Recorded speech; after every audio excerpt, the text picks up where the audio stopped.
Okay na kayo ni Z?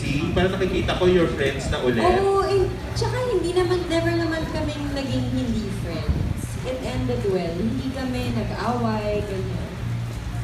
Kaya, until now, magkaibigan kami. Kaya akala namin nagkabalikan kayo. Easy? Oo. Okay. Hindi na ba pwede? Hindi ko alam eh. Ngayon kasi talagang magkaibigan kami. Oo. Tapos para nakikita rin kayo lumalabas, nakikita kayo together ni Pao. Ano Ni naman Pao. yung, ano sa inyo ni Pao? Ano yung totoo dun sa inyo? Totoo, magkaibigan kami. Sumunod Ba't tayo nyo maniwala? Sumunod siya sa Hong Kong. May ganong, Ano diba? sumunod? May ganong keme. At mali pa, Singapore. Sorry, pasensya. At least Asia pa rin Oo. Hindi, nasa Bangkok ako noon, kasama ko yung cousin ko, Holy Week. Kasi Encho, pauwi na ako the next day sa Manila. Si Encho, pupunta ng Guam, hindi siya natuloy.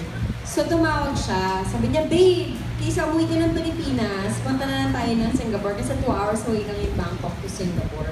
So, kinancel ko yung flight ko, pabalik ng Manila, went to Singapore alone. So, ini-enjoy ko, diba? Tapos sumunod si Tita Monch at si Encho, doon kami nag-meet. At nalaman din namin na doon si Pao. So, we met up with him. Hindi kayo nag-usap? Nag-usap.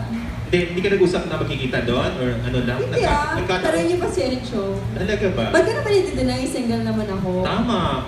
Oh, so nag-meet up lang? Ganon? Nag-meet kami doon, no? Pero nauna umuwi si Pao eh. Parang 1 day lang kami nagkita. Sino kasama niyo doon? Alone din siya? Oo, may mga kaibigan siyang Singaporeans. Tapos parang nakita pa kayong lumalabas pa. Yun nga. Lumalabas naman talaga kami. Kasama nga namin minsan si Miko eh. Di ba, Miko? So friendship lang yan. You're not, Magkaibigan talaga kami. you're not, very much single ka ngayon. You're not dating or Yes, seeing very anyone. much single. Talaga? Sa palegs mo yan? Di ba, single eh, kaya may palegs. Thank you.